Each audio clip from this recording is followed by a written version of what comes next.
Good afternoon to everybody, and welcome to the session Blend the Gap, Public and Private Financing for a Just Transition to Sustainable Consumption and Production. Apologies for being a little bit late. We're actually still missing one of our speakers, but we decided we just move ahead and dive deep into the conversation of these sessions, a session that is being convened by two initiatives of the United Nations Environment Programme, the Partnership for Action on Green Economy and the UNEP Finance Initiative. And let me start by introducing myself. My name is Elisa Tonda. I work at UNEP, the United Nations Environment Programme, and I'm in charge of a team that works on sustainable consumption and production, circular economy, sustainable finance, and green economy. And you will actually hear from some of the members of the team in the course of the session. And purpose of our conversation will actually connect to many of the other discussions that are happening today and will be happening tomorrow, because I'm sure you have heard in many instances the importance of having the means to support financially the transition to sustainable consumption and production, the transition to circular economy, and these being a just transition. I'm sure you've heard it in several of the sessions you have attended, have heard it come up already a number of times. So we're really very keen to hear the perspective of the experts that will be joining us for today's panel. And I'll be introducing and asking the experts that will be here today to join me here at the podium, if we can call it as such. So we will have in the session, in the conversation today, Mr. Fabio Alperovic, who is an impact investor and the founder of Fama Recapital. I hope I've mentioned it right, but Fabio, I'll then leave it to you to explain more about it. Please do take a seat. We're going to have in today's discussion Ms. Devina Milenge, who is a principal program coordinator in the African Development Bank and will bring the perspective of a development bank working heavily on this agenda.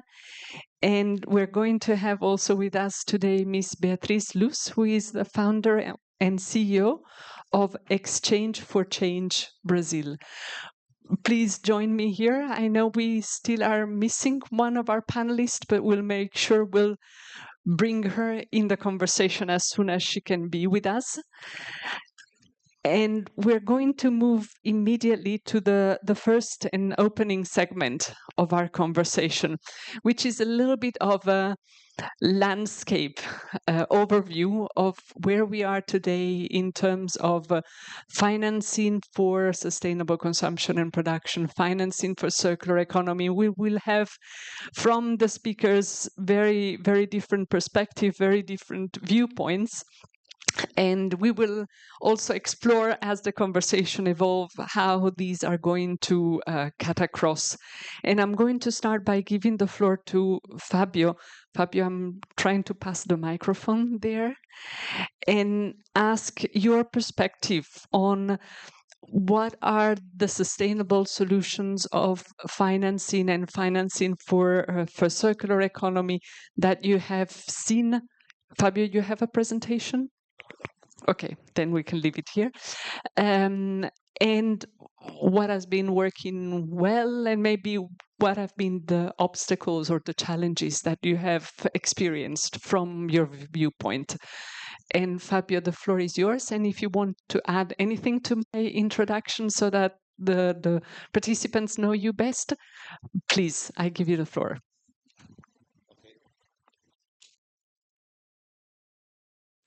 Hello. Well, good afternoon, everyone. So, Elisa, thank you very much for the invitation. Thank you for the organizers. And I'm very happy to be here with the other panelists and very happy to be in a panel with women. So it's something that's meaningful. And thank you very much for addressing this question by inviting each of the panelists. Um, just to give a brief introduction of myself, I'm a founder of an asset management company here in Brazil. I founded Fama Capital back in 1993. Since then, I've been making, let's say, responsible investments, and it was much ahead of the existence of the ESG acronym.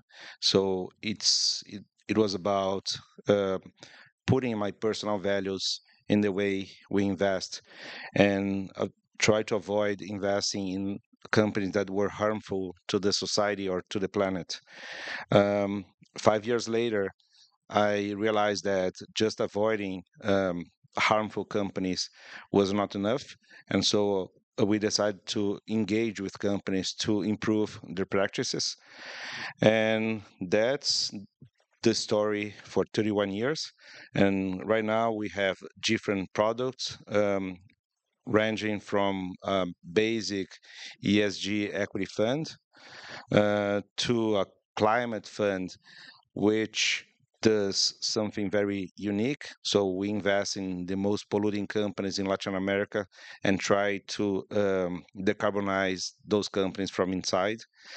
We have a social bioeconomy fund that finances those who are really protecting the forest, including indigenous people, Quilombola, riverine population, and um, small agriculture farmers.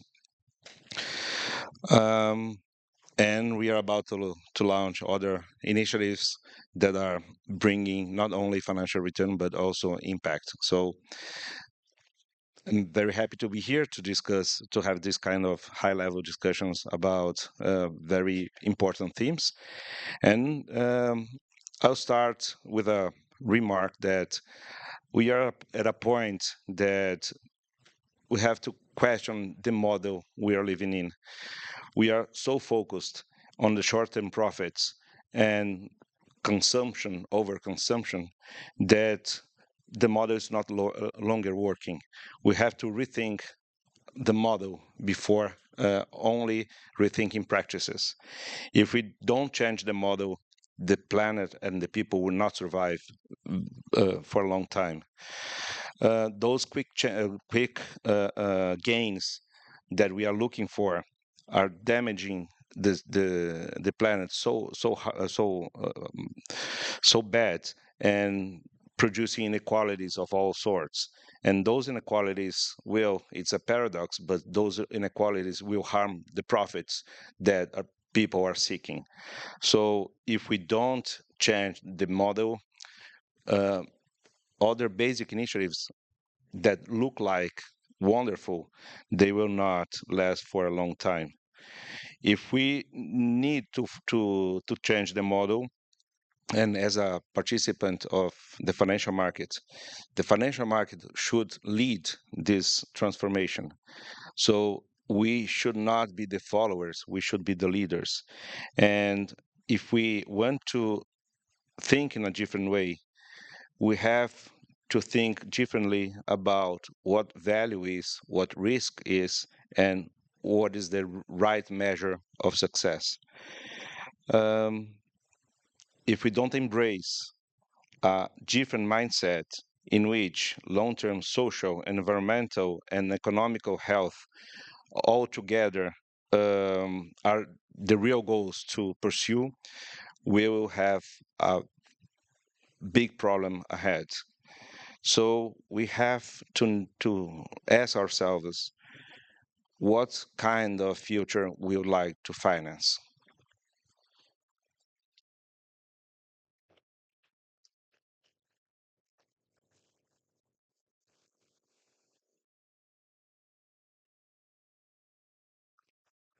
Thank you very much, Fabio. You put the bar relatively high with your first question that you have been challenging the panel with. So we will be getting back to your question.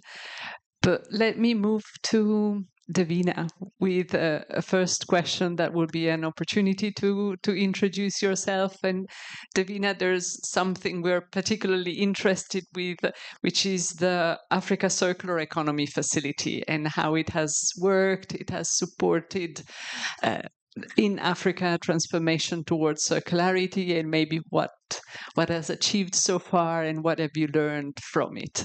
And ideally, I already put to you the question that Fabio has started to put on the table: how can we finance the future that we are aiming to? But Davina, the floor is yours. All right, thanks, Eliza. And indeed, as Fabio has said, we appreciate the opportunity. Thanks to the organizers of the forum. So I'm Davina Mirenje. I'm from the Africa Development Bank in our circular economy program that sits within our climate change and green growth department.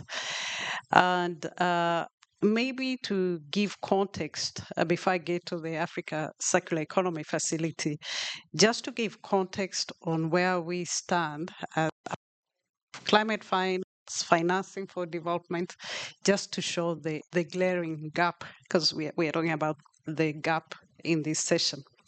One, I had a few numbers that Africa, for their NDCs, these Paris Agreement country commitments, 2030, Africa needs about $3 trillion.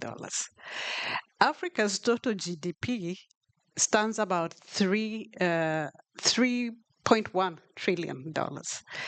It needs a further 1.3 trillion to 2030 per year to meet the SDGs.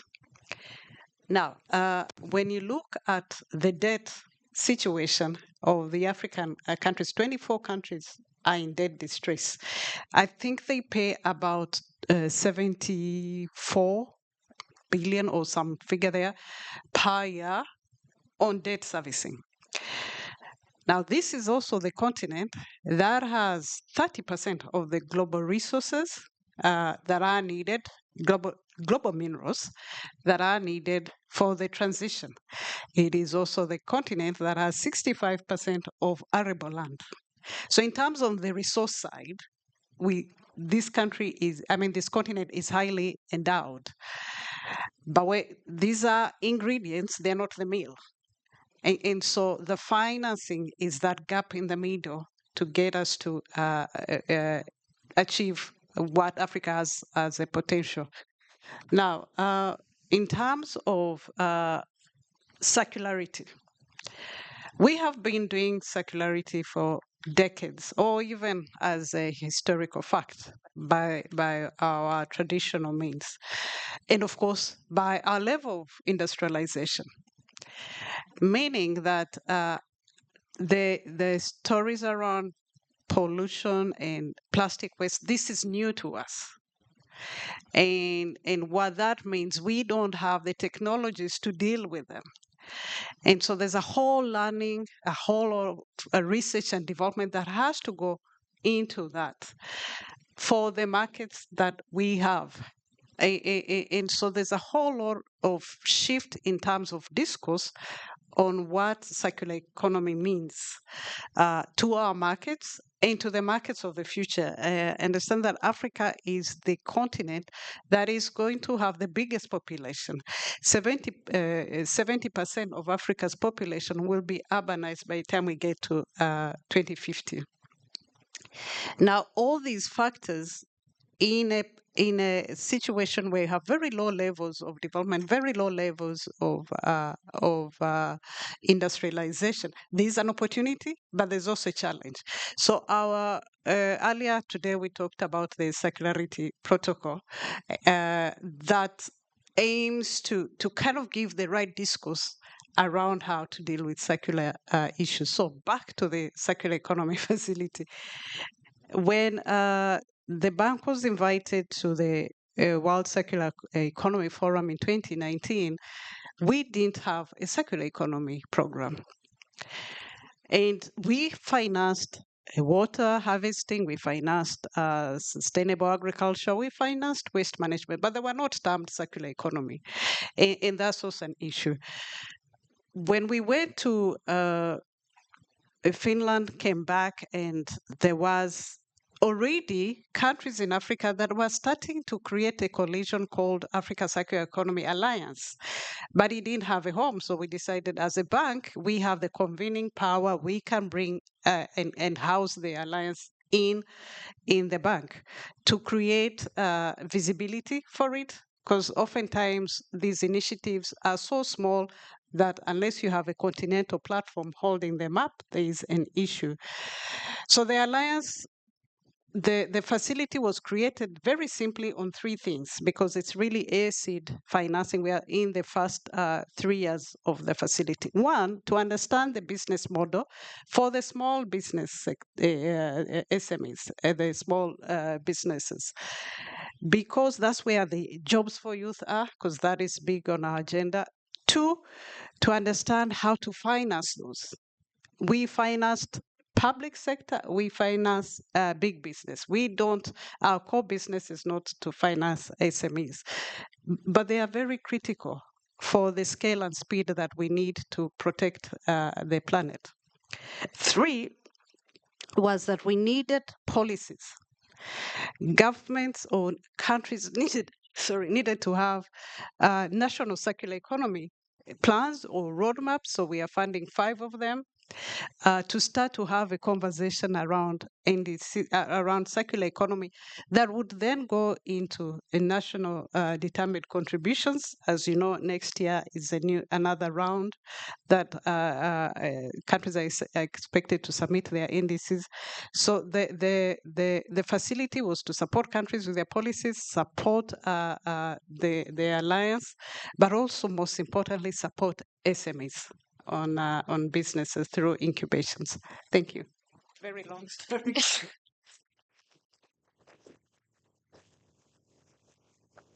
Thank you very much, Davina. And that's a very interesting story also to start from where Africa is standing now in terms of the trajectory to circularity, but also the wealth of resources it's bringing to the world.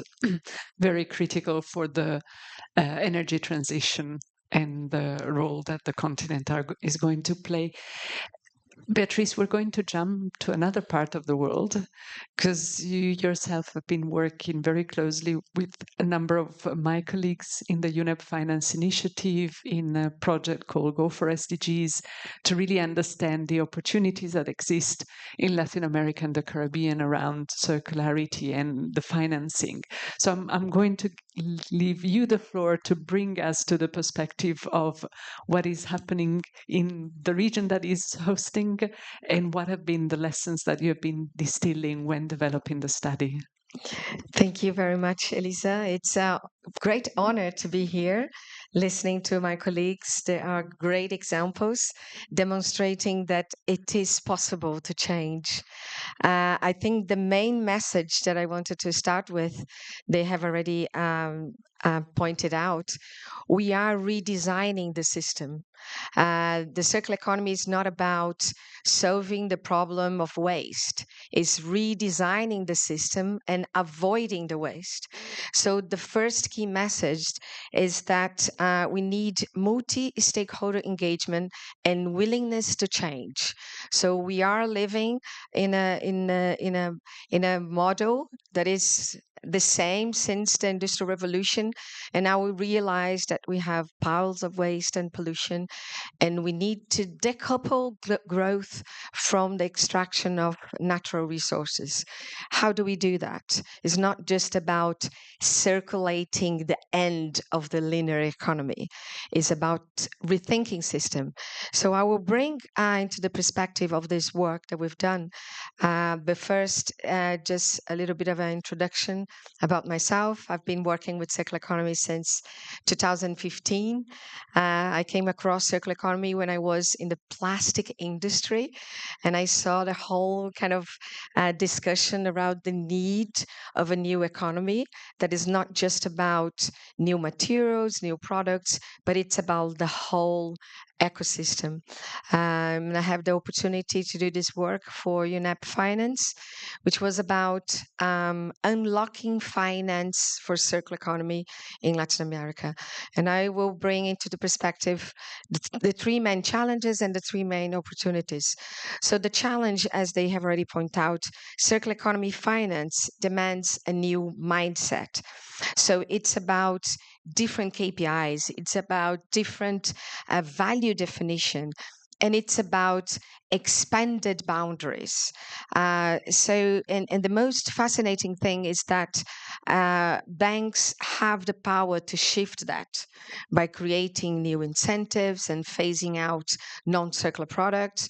But we need this education and understand what it means. Otherwise, we'll be financing projects that we will be just transferring problems from one place to the other. So the second point is that we need a proper classification of circular economy projects. So we need to understand, because there's lack of clarity about the definition. So we need data. We won't have, a checklist that fits all. We are creating this economy, and we need multidisciplinary teams. We need the banks to be working together with the circular economy specialists and defining this set of data that everybody is asking for, all these indicators. And the third challenge is that knowledge integration is the core element to promote circularity. So we need this systemic view. We need this data to be able to define what circularity is about. But there are opportunities. And Davina mentioned the role of SMEs. We tend to keep the discussion in a high level with the big brands, but the small companies have the solution, have the power, but they need the support. So we need to build ecosystems that bring together, large organizations, small organizations, banks, to redesign the system. We need the large companies to look at their suppliers as their partners and not just creating guidelines and, okay, now you follow these guidelines. They need intellectual support. So finance is not just about money on their hands. It's about holding their hands and supporting them through this new process, new systems, and new value definitions. The second opportunity is that the financial market must join forces to overcome all of these barriers. So the development banks working with private banks and reducing the risks of the private finance. And the third opportunity is to understand these expanded boundaries of analysis. So what does this exactly mean? For example, if we are financing solar energy, are the banks asking what is going to happen with the solar panels, or they are just asking about the return of the investment on the solar energy that is being generated? So we need for the circular economy not to be the same of sustainable finance. We need to think about new value definitions, expanded boundaries, and time-bounded targets. So that's it for now.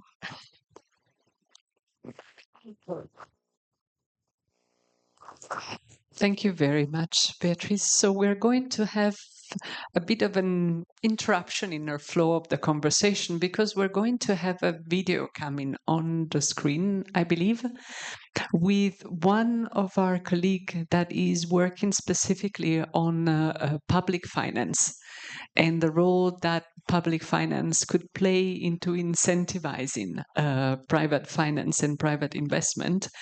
So I think I've seen the video before coming up on the screen. So perfect. So that's my colleague Luciana. If we can play the video. Hello, everyone, and good afternoon, colleagues and distinguished delegates. It's a pleasure to join this conversation today. I must admit I'm a bit envious not to be there in person with you, but I'm sending my greetings from Geneva regardless.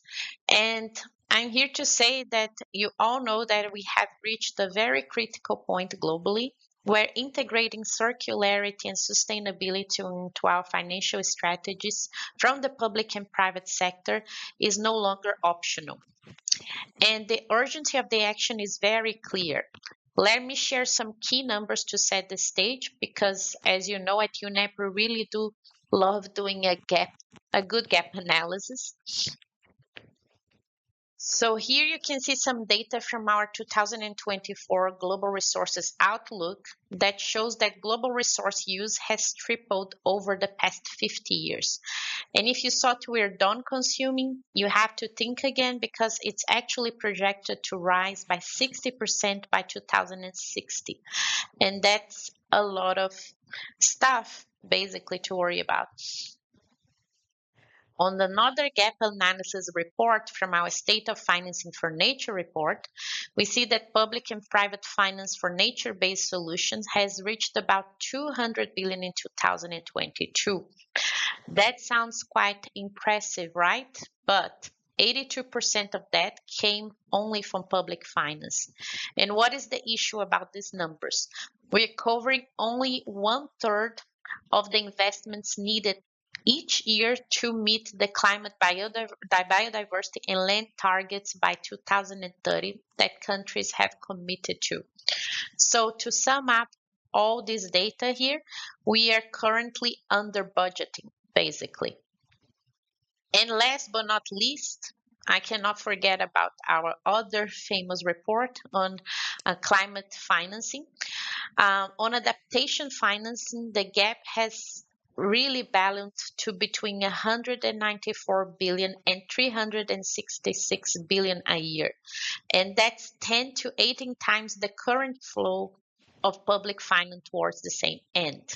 It looks like even that we missed a few zeros in our original estimates, actually. So we see that the science is very clear, but as they say, numbers don't lie, but experiences actually speak louder. So 2024 has given some tough lessons so far, especially in Brazil. And I can speak close to my heart on that one because I'm Brazilian, as you might have noticed by my accent. Brazil has faced severe floods in Rio Grande do Sul, driven by not only El Nino, but also by climate change. And on the other hand, Belo Horizonte, my hometown, hasn't had any rain in 136 days. And wildfires around Belo Horizonte are really making the headlines in Brazil, as you might have seen. So here we are talking about climate finance, circularity, and sustainability, while reality is really, really knocking at our door. In this scenario, public finance is actually the bedrock, the foundation on which everything else can be built. It sets the rules and creates the right incentives, and most important, reduce the risk for investments we need to tackle climate change and protect nature. Without it, the private finance might still be funding projects that aren't aligned with sustainability. And here's the catch. Despite the good intentions, governments are still spending heavily on less sustainable activities. In 2022, public subsidies for fossil fuels reached 7 trillion. And you heard it quite right, 7 trillion to keep burning carbon instead of investing in sustainable solutions. Just imagine the progress that we could have made globally if even a fraction of that amount went towards green technologies and conservation. And public finance isn't just about throwing money around. Of course, it's about creating the conditions for private finance to jump in. By funding research, for example, offering subsidies for green technology, and setting up very solid policy frameworks, public finance can help the private sector invest in sustainability. It's like setting up the perfect pitch for a great game. Without it, the private sector might be missing the ball. So let's not forget that the transition to low carbon, nature positive economies also needs to be just and inclusive. And I speak it again from a Brazilian perspective that grew up seeing a lot of inequality in my home country. A just transition ensures that the shift to sustainability doesn't leave anyone behind, especially those in the most vulnerable communities who may bear the very blunt of climate change and environmental degradation. And I hope that some of the solutions you think about today include also this equality and justice in among its points. And I'm eager to see how these actionable strategies for mobilizing private finance and identify sustainable and successful models and bridging the finance gap may play out. And I hope, although I'm not there, to see some on the notes after the meeting, to see some good ideas that we can bring in the future to our projects as well. But it's not all bad. I know I've been giving really bad numbers so far, but we do have some successful models to share. And some examples actually come from Brazil. Like Brazil Ecological Transformation Plan is making strides with the sustainable sovereign bonds, a new credit system, and a 1 billion loan focused on green initiatives. They're showing basically that with the right mix of public and private investment, decarbonization and conservation can really take off. Ecuador debt for nature swap is another impressive example as well, turning 1.1 billion in debt savings into 450 million for conservation. And blended finance models like payment for ecosystem services are also proving that smart financial strategies can make a big impact on sustainable development. So as part of the UN Environment Agency, I have dedicated a lot of effort, and I would say my youth as well, to helping government shift the public finance towards environmental goals. We have supported countries in using tools like results-efficient budget to ensure that expenditures align with sustainability targets and to help governments to really understand the trade-off between the different options. Over the past decade, the Partnership for Action on the Green Economy, or PAGE as we call it, which helped to co-organize this session with UNEP-FI, has worked with many countries, including Brazil and others here today, to reframe economic policies and really help to create the environment where private sectors can thrive and scale innovative solutions for financing for nature and climate as well. So to sum up and end my talk today, the role of public finance in advancing a circular economy is crucial. And I hope you had the time to also read some key action items I left on the screen for you regarding public finance, as it provides the really essential support through policy frameworks, subsidies, incentives needed to attract private sector investment. By bridging the funding gap and reducing investment risks, public finance can drive immediate impact and foster long-term systemic change as well. The successful model from Brazil and other countries that I hope you are able to share within the session illustrates the power of strategic public finance in mobilizing resources for sustainable development. As we conclude, I hope this panel has inspired you and provided some actionable insights in how we can better align public and private finance. And since I'm quite envious of you all enjoying the sunshine in Rio, I will leave you with a Brazilian proverb that devagar se vai ao longe. This means for the non-Portuguese speakers that slowly one goes far. And I hope it emphasizes that with steady and deliberate progress, we can lead to great achievements and to sustainable development goals. And by aligning our financial strategies from the public sector and the private sector, we hope to make this progress towards not only sustainable consumption and production, but also a just transition. I thank you very much for your time, and I hope you do enjoy your day in Rio and the rest of the session. Thank you.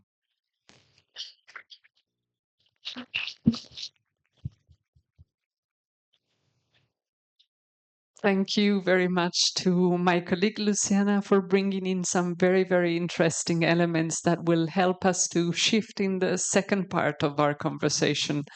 A conversation that is now going to look a little bit more at what are the solutions that you have found through your experience that worked well. But what I would also be very much interested to hear is also where you feel that collectively we should be putting more efforts to bridging the gaps that Luciana and yourself have been alluding to, because that's very much what is going to be driving our next steps and the messages that will emerge from these 2 days of conversation. So, Fabio, if you do not mind, I go back to you again with starting your reflection on your experience of where you have seen these public and private financing coming together being successful, but also where you see we should be working more.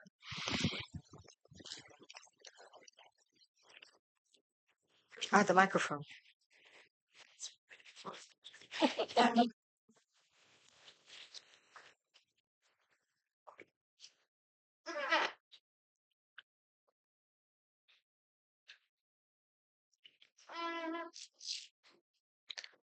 Okay, thank you very much for the question. The blended finance mechanism is pretty new. And it's a very smart solution to address some problems in financing situations in which the private capital does not want to finance, unfortunately. And so blended finance and impact investing share a very powerful synergy. However, I think we should think about some risks on this strategy. First is pretty much linked to what I said before about the financial market mindset, which is very much focused on maximizing profits and the short term. So, if the mechanism of blended finance provided by the public sector is de-risking the private sector or increasing the returns from the private sector will never change because they will always count on the public money to to keep the way they are. So I understand that the blended mechanism play a very important role in to act like a catalytic capital and to make a educational um, solution for the capital markets, and so to have contact to situations in which the private sector does not go by themselves, but it's a step. It's not. It shouldn't be the final goal of the final solution of how we address finance in the long run. There are several situations in which um, there's no market return in to address human rights problems or environmental problems. And in these cases, I really understand that public money it's very important to unlock capital to flow to these situations. But there are several other situations that's very easy to list in which impact investment can provide market returns. And so in those cases, the private capital should flow as a mainstream. Otherwise, we are only be a niche forever. So we must be careful to rely on blended finance too much. It's, as I said before, it's a step and should not be permanent. The main goal should be changing the system, and the financial market should.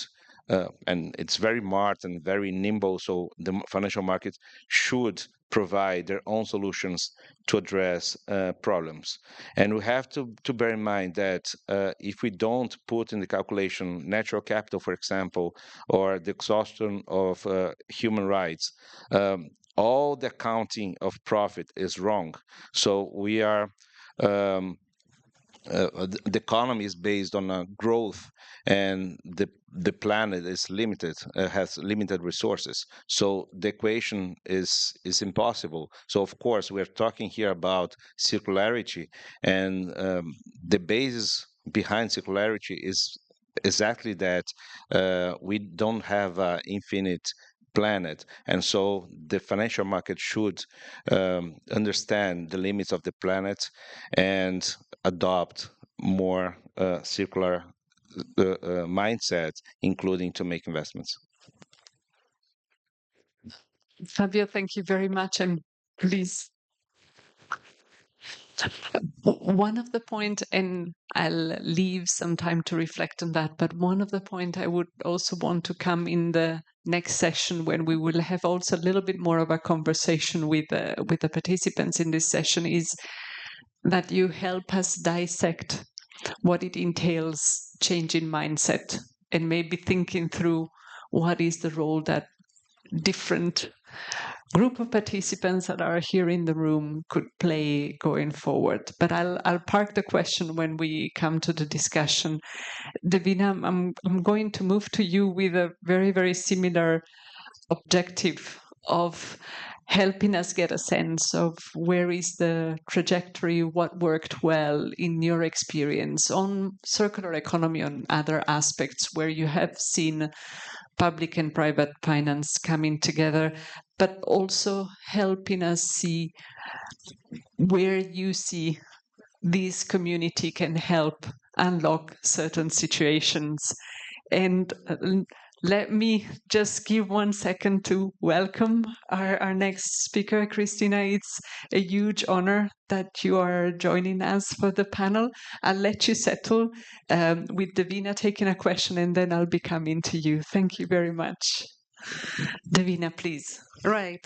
So financing circular economy is one of those, I guess, from our perspective, it's difficult to finance something that has no data, that has no standards, that has no benchmarks. So it is important that we have, in the last slide, there was among the activities that were proposed, there was something about green taxonomies.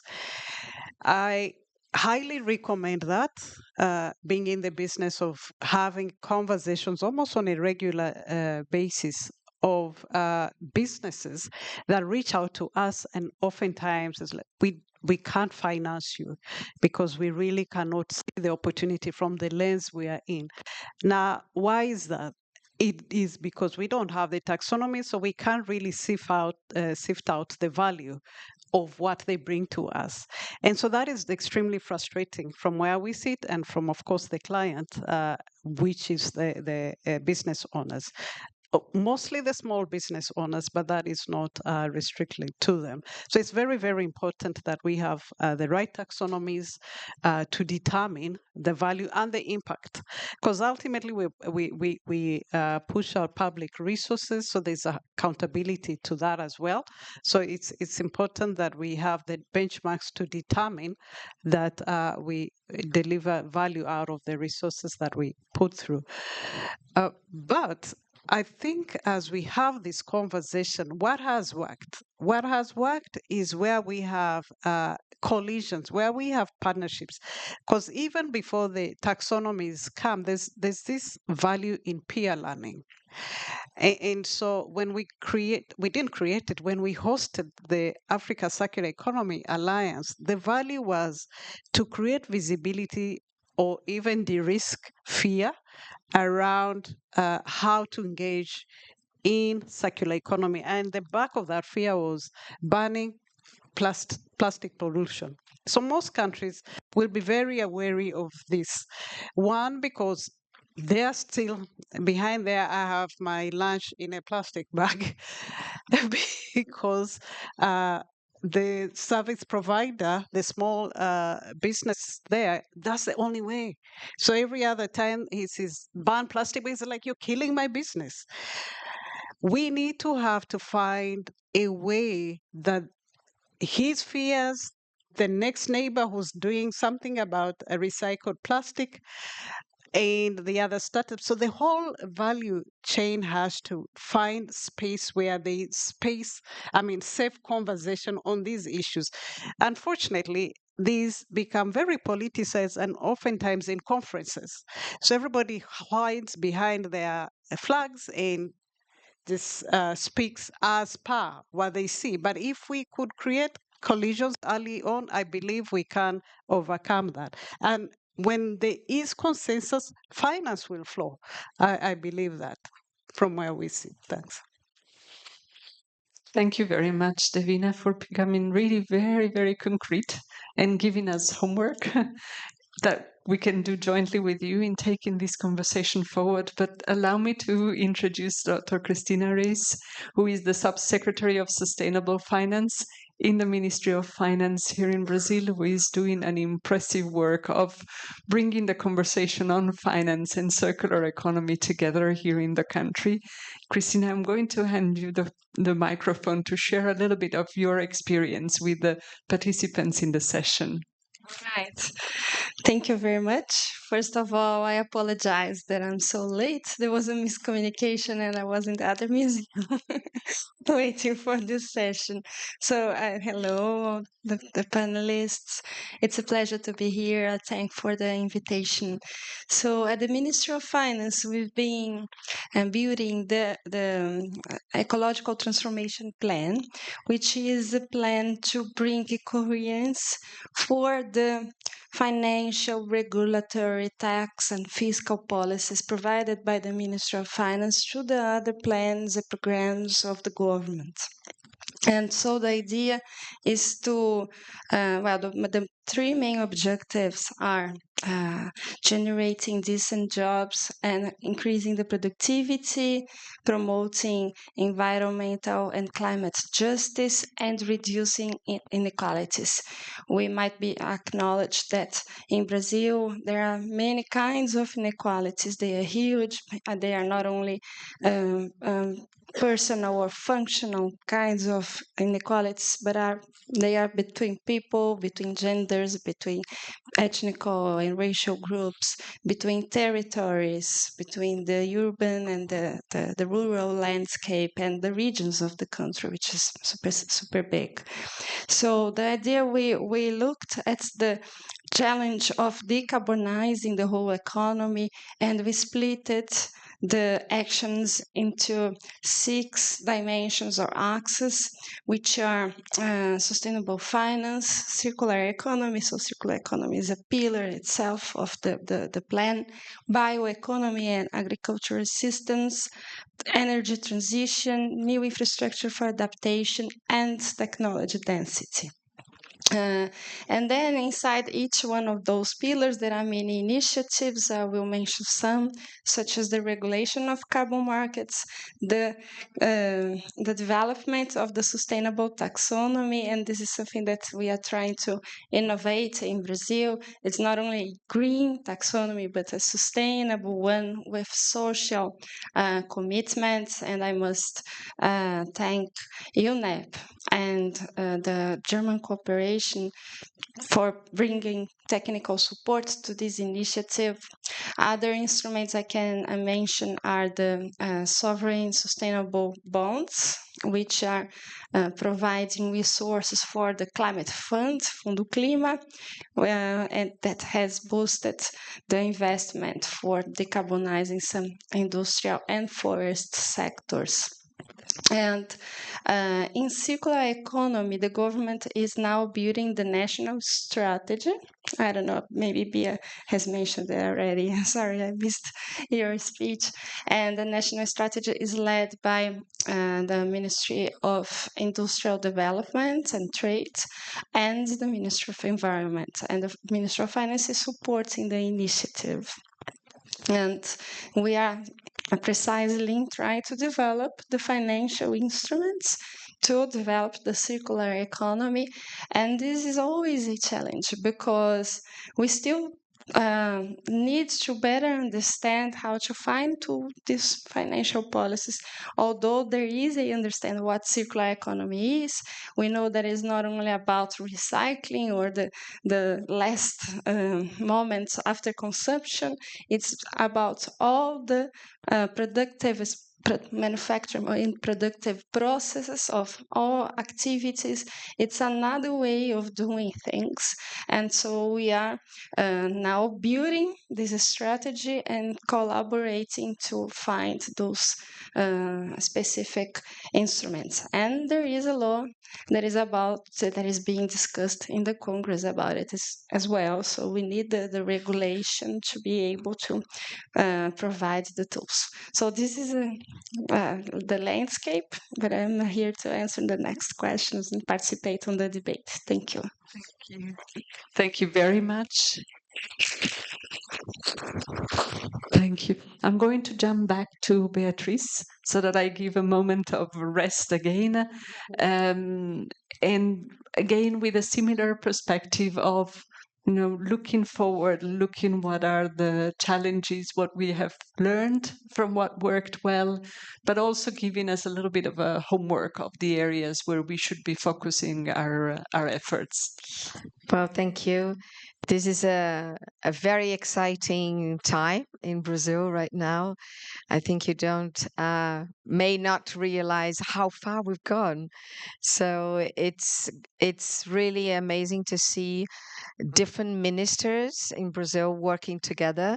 So I had the opportunity to assist on the development of the national strategy and how do we connect and why this is so relevant. I remember talking with the Brazilian Development Bank. I've been in this journey for more than 10 years. So the first discussions with the National Development Bank, trying to get them to support circular economy, the first thing they told me was, okay, we need a national vision first. Without a national vision, we cannot create dedicated finance instruments. So, for all of you here, this is a very important time that we are, and is an indication that yes, we are going this direction. So, well done to everybody.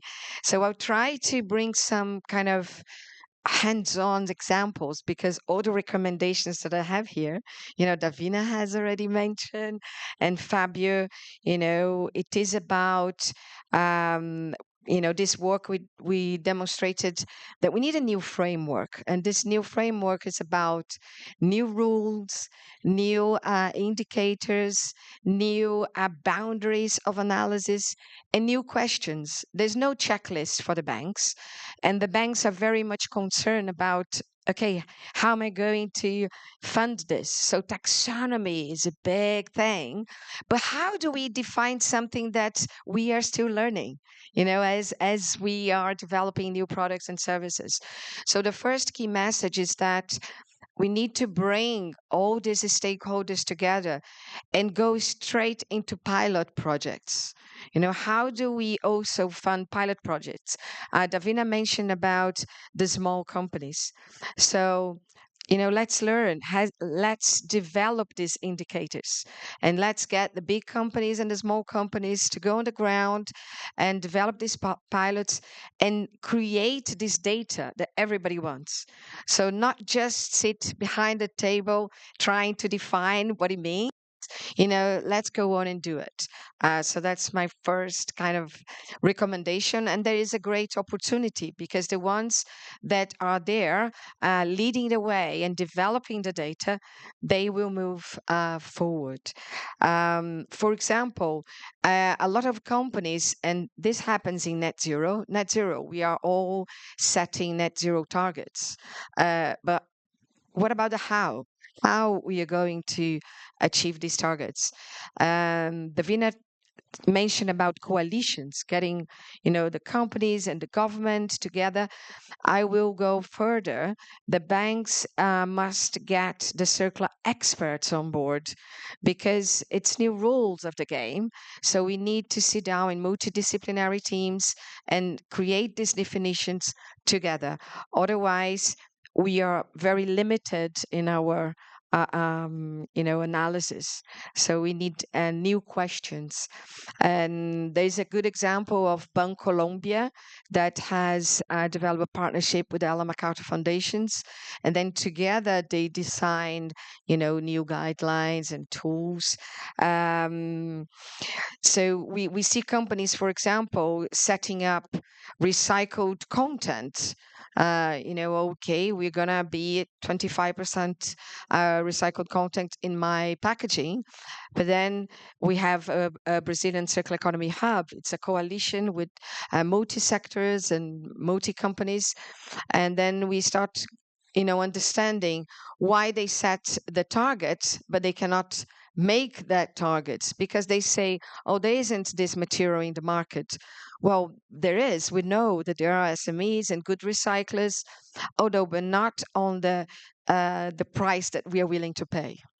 So this finance also involves, as Fabio said, intangible indicators that need to come into the accountability. So we need not just value chain integration, but also internal integration of the decision-making power of the companies. So we talked about moving from taxonomy to pilots, creating connections internally into the business. And another important analysis is that we are talking about reverse logistics, and everybody says that reverse logistics is expensive. So let's think about reverse value chains. So it's about market pull and not market push. So these are terminologies that the banks understand. Yeah. So how do we create market? And this is something important for the government and the banks and the society to work together. How do we create new markets for new products? For example, I was talking with an organization that sells fabrics, sustainable fabrics made out of orange peels. We are big producers of orange juice. Why we are not producing this here? This company, this startup that sells sustainable fabrics, they are bringing this textiles from India. So how do we make this happen here in Brazil? So it's about building the ecosystems, building the coalitions, redefining the indicators, and value chain integration and design for circularity. These are the key points. Thank you very much, Beatrice. The list is growing longer of tasks to work on. Christine, I'm coming back to you.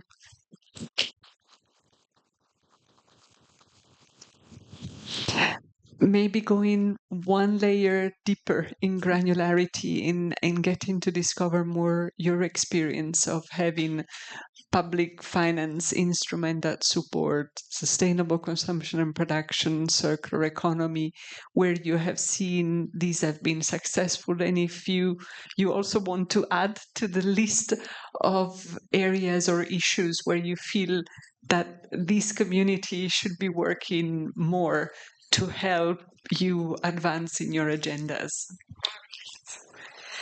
So today I'm really happy because I was working in the Bioeconomy G20 initiative, and yesterday we finally had the agreement on 10 high-level principles for bioeconomy at this group.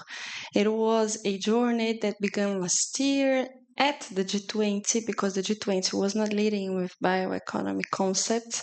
And after 1 year of discussions and many debates, the countries understood the importance of this as a trajectory, a path towards sustainable development. And I see that circular economy is also a very potential path towards sustainable development. It's another way of doing things, and of course of doing economic policies and financial policies as well. And then in this sense, as I was mentioning the ecological transformation plan, all the instruments now, they must consider this dimension of circular economy. And for instance, the Brazilian taxonomy has a environmental goal regarding circular economy specifically, and it's going to be developed at the second stage, because as Beatriz was saying, first we need the national strategy, and we need to also to understand the mitigation, adaptation, and later use criteria for classifying economic activity as sustainable, but also the social and economic goals related to the taxonomy that the Brazilians have incorporated. So our taxonomy is not only related to, reducing, removing carbon emissions, but also to promote gender equality and race equality.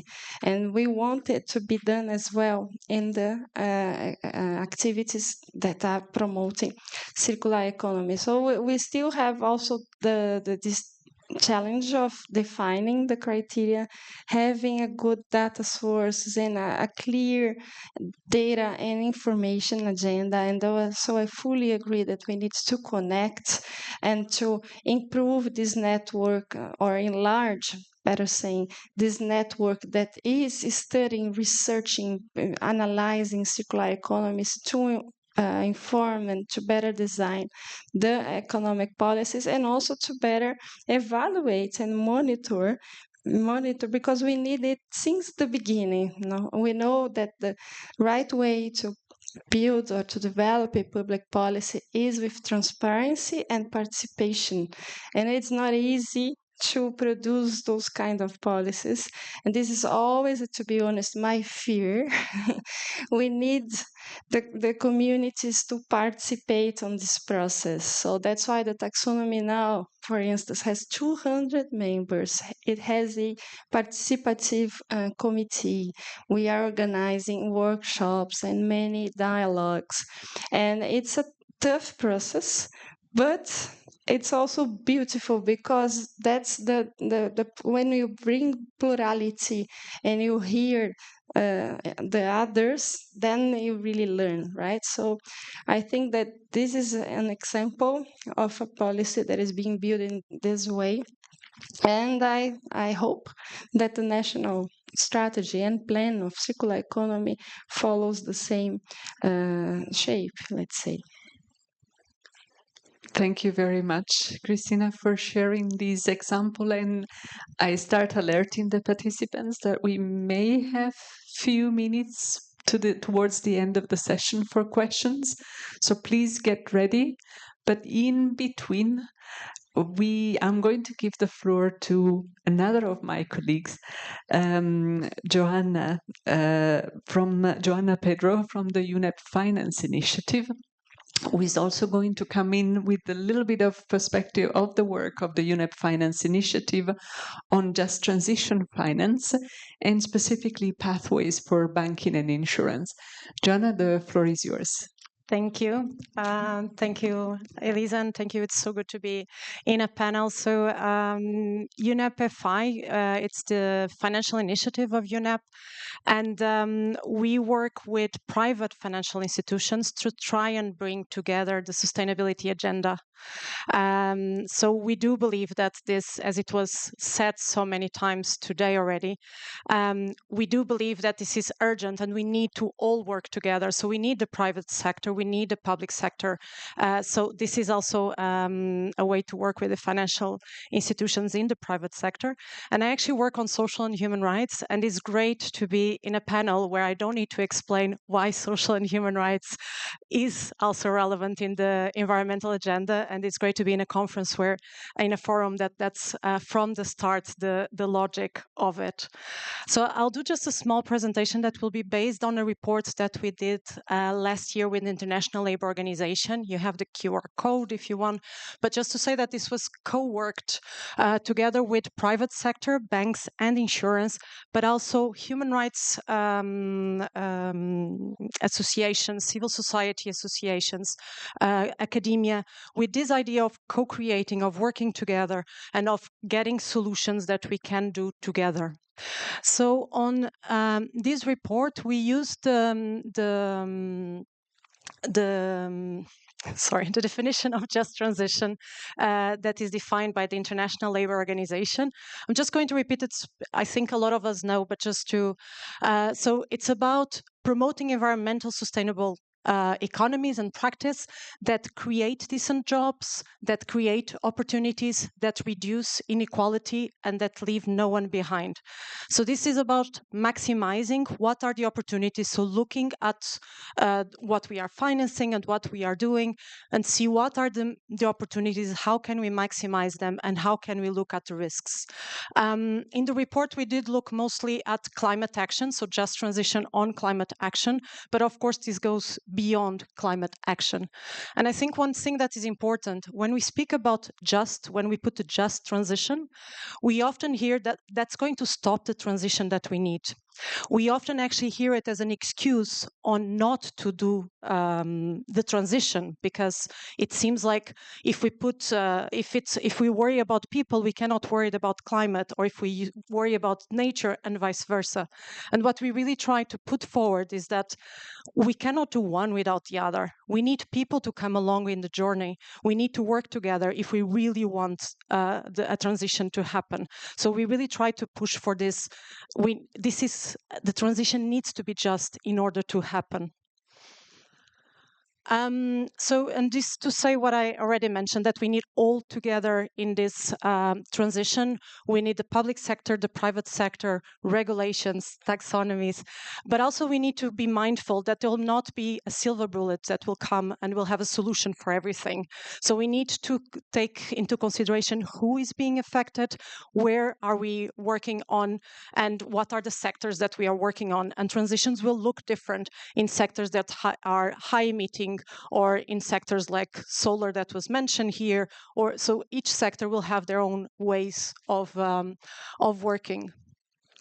And I think one also thing that we sometimes are asked is, why do financial institutions, private financial institutions, care? I think we already saw also, we had already some on why, but clearly there is the part of risk management on how, by looking into the environmental and the social angle, we can ensure that projects are sustainable, that are done in a way that they do happen and that do bring returns in the long term, if we don't have just this short term, as it was mentioned. Rising regulatory pressure, but also rising the pressure of civil society associations, of institutional financiers. So there is a pressure that we see being raised.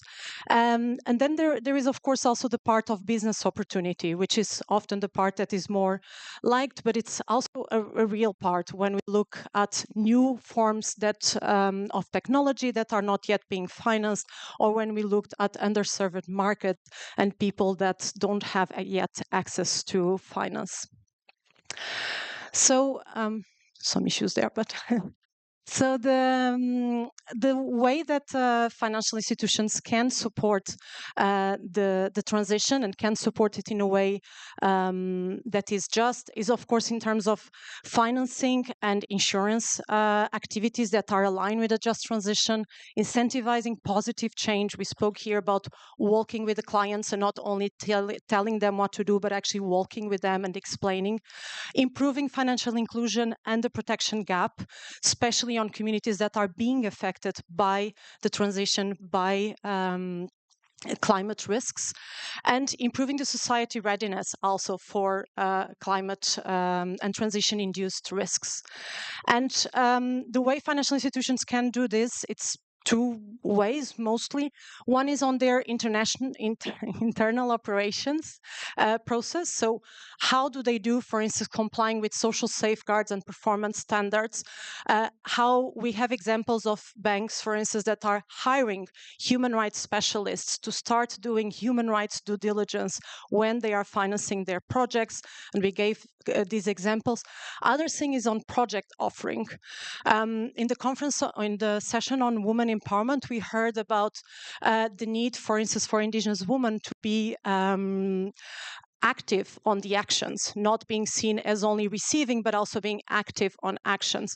One of the examples on product offerings that we saw was actually energy community projects and indigenous-led projects that are actually bankable, and that the products are done in a way that can help the transition, but also have a sustainable part.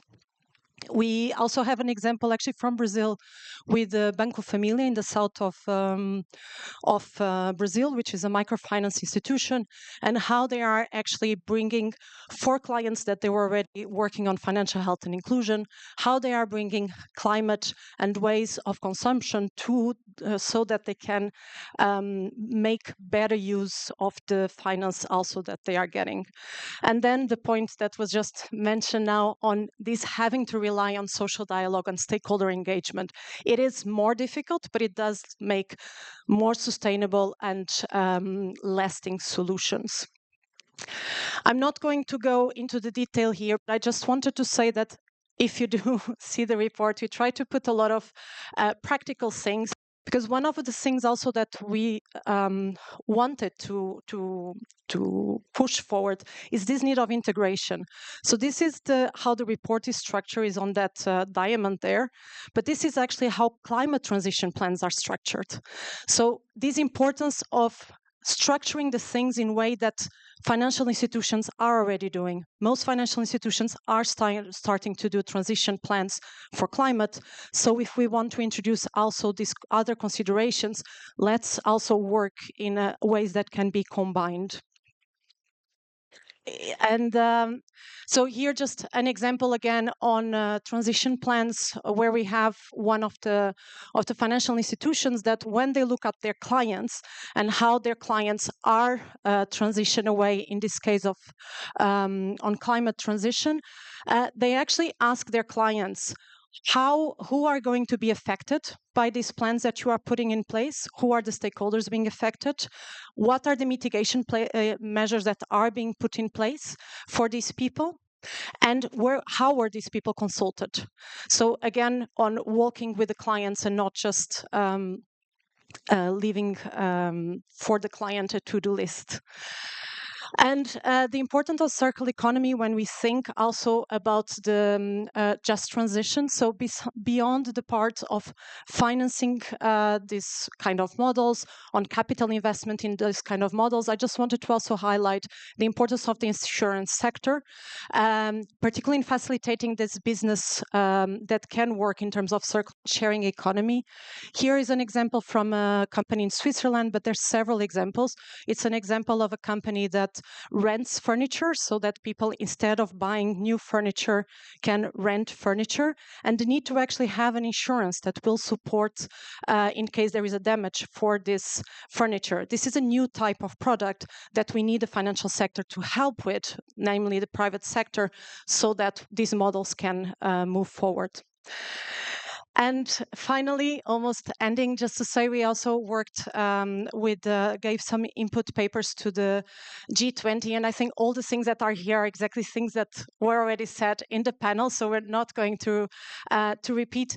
But maybe just to say one thing, that we were very happy exactly with Brazil, because one of the recommendations is exactly that taxonomies should be looking at both environmental and social aspects. We should be looking at all the aspects together, and it's great to be in Brazil saying that, where you're exactly working on having both things together. So I'll leave it there, but thank you so much.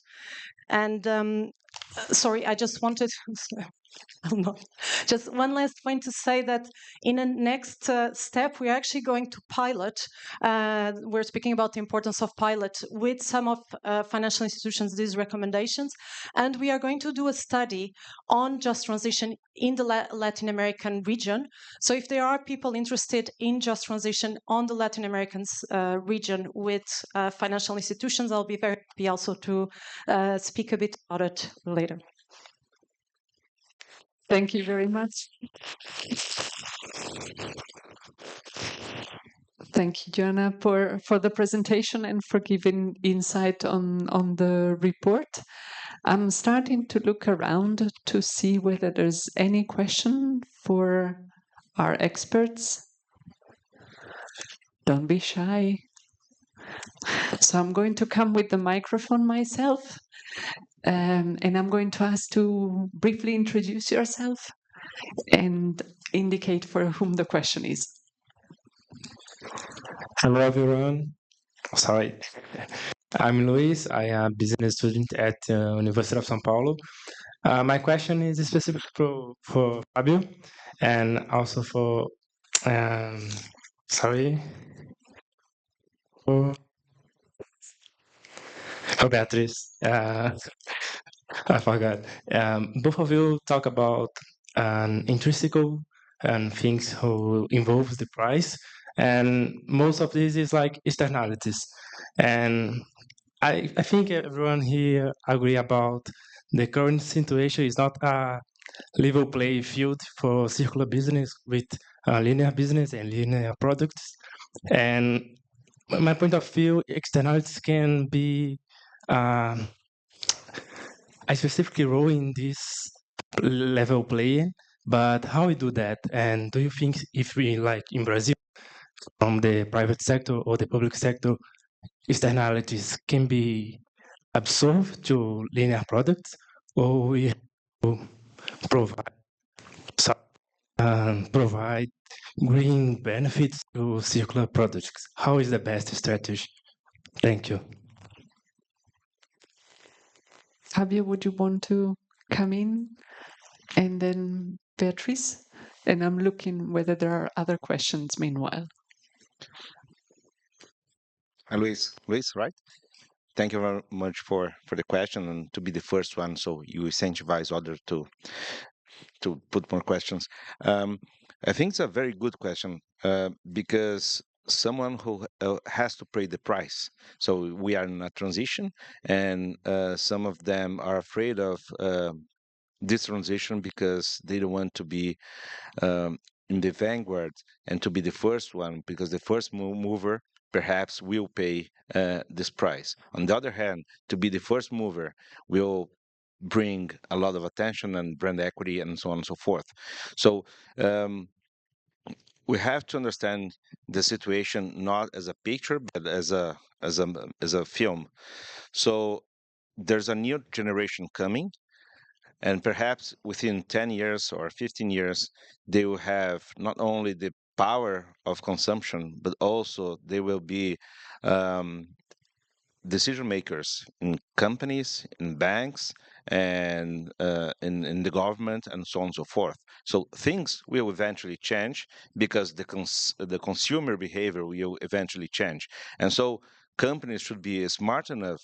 So it's a very cynical point of view, because companies, if they keep the mindset of maximizing profits, so they have to understand the consumer, and the consumer will change. So the Z generation have much more alignment with this kind of talk we are having today than my generation that does not care at all. So companies have to think about that. Also, we perhaps need some support from regulation. So it's not happening. So regulators have to be a little bit more fierce and bring more regulation in order to change. All this talk we are having about ESG and environmental issues since 2020 perhaps made a bad side effect for regulators because they understand that the market is improving by its own, but it's not happening. So regulators have to wake up and put more regulation in order to, because we are in big danger. And also, I think that companies have to bear in mind that they are at risk, and at least the risk of litigation. So this is a reality even in Brazil. Ju- Perhaps most of you are not aware. As we speak, there are more than 80 climate litigation cases in Brazilian courts against companies. And we're not only talking about a small amount of money. Just to give an example, there's a, let's say, middle-size farming activity in the Amazon, 5,000 hectares. So it's not a large portion of land, and the litigation process is of 300 million reais, so roughly $60 million. So we are not in Brazil. For those who live here, know that environmental fines used to be a very small amount of money, and it made no changes for in behavior, because at the end the fine will be so little that they will keep devastating forests and deforestation and so on and so forth. So it's not anymore. So there are 80 litigation cases in Brazil, and it's scaling up the number very quickly. So the combination of a new generation, more regulation, and risk avoidance should change the mindset of companies.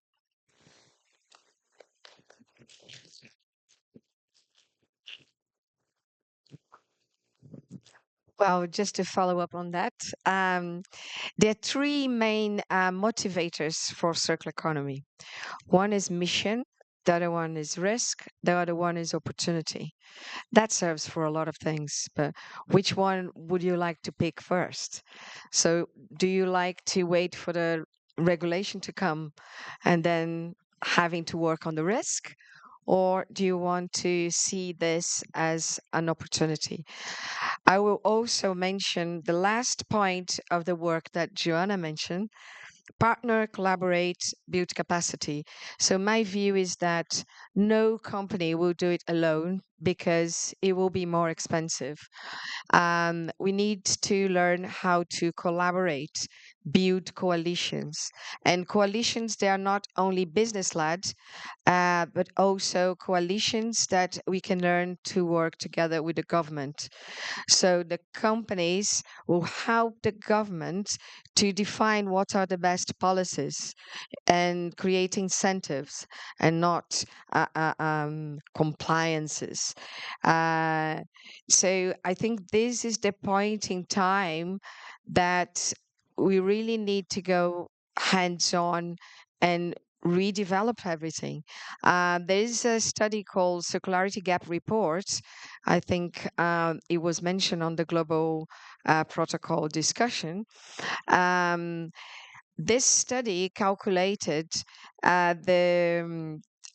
the amount of materials that we are being able to circulate in comparison to how much we are taking from the ground.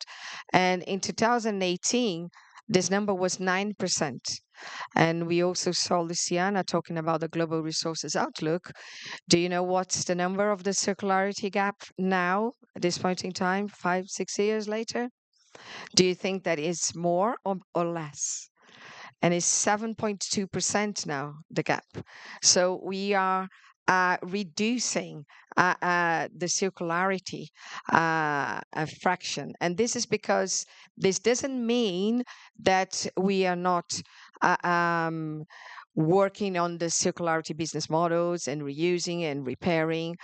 The point is, business are continue to extract a lot of materials from the ground in a factor that is 2 to 3 times more.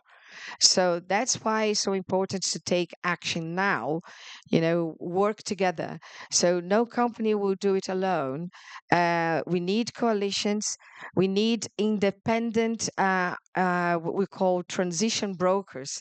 And we need to think, how do we finance these transition brokers? Because they must be independent to be able to talk to all parts of the value chain, because there will be frictions. There will be a lot of frictions when we are trying to redesign the system. So we need organizations like the UN, to support companies like Brazil on writing roadmaps. Christina said about persistence. So it's not just something that we'll decide here now after 2 days of discussing. We need to come together every month, every 3 months, and going one step further. And there's a lot of things that has to happen at the same time. So the government cannot wait for the industry to do something. The industry cannot wait for the government to do, the legislation. We need everybody to work at the same time together and setting up common vision. And I think this is what we need to tell the companies. Bring the supply chain, bring even the competitor, because what we need to do is to share the investment, share the risks, and then we all share good results at the end.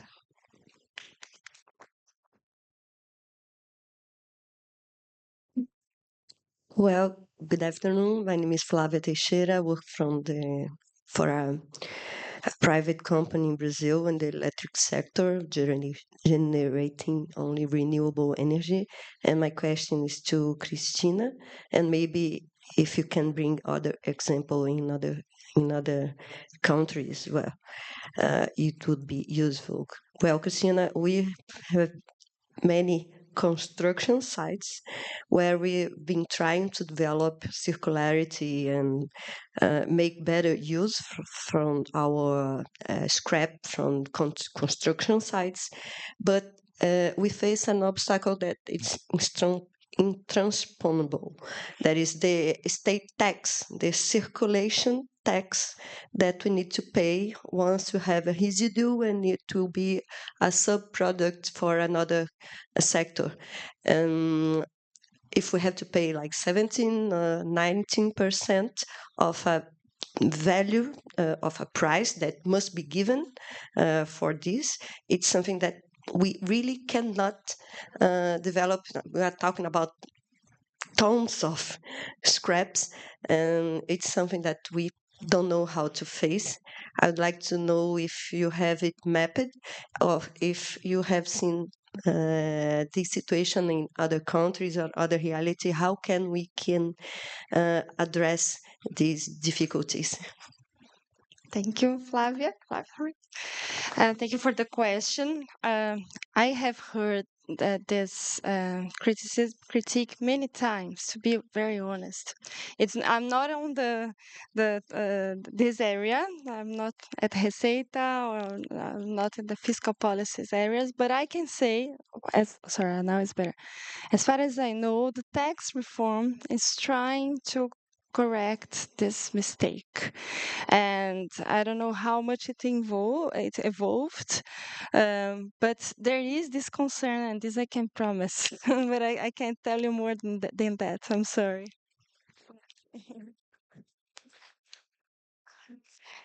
Just a comment. I think this is a great example how the company must get together, perhaps within the sector, to demonstrate to the government the benefits of doing that. There is also lack of communication between different companies, different parts of the value chain, and even between, public and private representatives. And that's why I like to mention work hands-on on pilots, demonstrate the value of this material.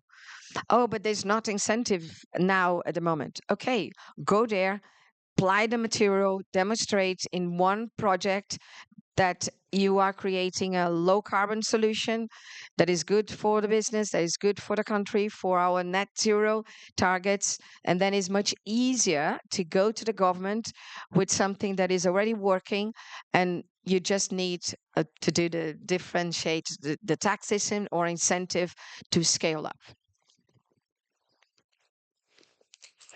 Thank you very much. And just an applause for the last responses. I'm going to try and wrap us up because I think we have gone beyond the time that we had been dedicated for the session. And we have heard very exciting homeworks that are here for all of us, starting from going more in depth on the experience that a number of countries are doing on taxonomies. And as Fabio was reminding us, all of this is very much framed into a change of mindset. So I feel that some of the elements that came up in the discussions were the ingredient of the change of mindset that you were alluding to. And Beatrice, you reminded us that this has to come with pilots, with testing on the ground. This has also to come, and this started from a recommendation from Davina, and Beatrice, you elaborated the idea of coalitions, people working together, sharing experience, sharing knowledge, but also bringing into the finance sector the right expertise and right insight on circular economy. You have been talking about new indicators, new ways of tracking progress and impact of what is happening, but also being very good at evaluating and monitoring the result of what is being done. You have insisted, Joanna, yourself as well in the presentation of working together, working with client, working with the value chain to really drive the transformation. You have incentivized Christina's to look for maybe a more complex solution of creating solution through social dialogue and stakeholder engagement, maybe more time consuming, but has the potential of being more durable over time. And I've heard also from a number of you a suggestion to link the conversation that we're having now with climate-related conversation, as so many in the finance sector are moving towards net zero plan, where resources management, which is at the basis of what we're discussing, are playing a very fundamental role. And I know I'm forgetting a lot of the recommendations that have been coming up, but there's quite a lot of homework for us going forward. And I'm really thrilled of all the insights that you as experts have been bringing to the conversation, and looking very much forward to continuing the dialogue and the conversation with you. Thank you all once again for being here with us today.